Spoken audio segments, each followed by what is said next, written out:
எல்லாம் சிவமயம். படைத்த அவனுக்கு தெரியாதா நமக்கு என்ன வேண்டும் வேண்டாம் என்பது? எப்போது தர வேண்டும், எப்படி தர வேண்டும் என்பதும் அவனுக்கு தெரியும். மனதை குழப்பிக் கொள்ளாதே. இறைவன் எங்கும் இல்லை, உன்னோடு தான், உன் மனசாட்சியுடன் தான் அவர் வாழ்ந்து கொண்டிருக்கிறார். வெளியில் எங்கேயும் இல்லை. அவர் ஒவ்வொரு மனிதனின் இதயத்தில் குடிகொண்டிருக்கிறார். உண்மையான அன்பு, அதை மட்டும்தான் அவர் நேசிக்கிறார். அன்பை கொடு, அவர் ஆசையை பெறு. மனதில் இருக்கின்ற பாரங்கள் குறையும். கஷ்டம் குறையவில்லையே, நான் சிவன் நாமத்தை தானே சொல்லிக் கொண்டிருக்கிறேன், கஷ்டம் குறையவில்லையே என்று குழம்பாதீர்கள்.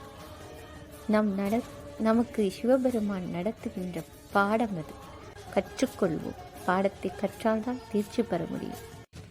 அவன் அளிக்கும் இந்த பாடத்தை நாம் கற்று தேர்ந்திட்டால், ஆசை என்னும் மாயையை அழித்துவிட்டால், நம் ஆணவச் செருக்கையும் அழித்துவிட்டால், பற்றற்று ஈசனை நாடினால் ஈசன் நமக்கு அனைத்தையும் தந்து விடுவார். ஓம் நம சிவாய நம.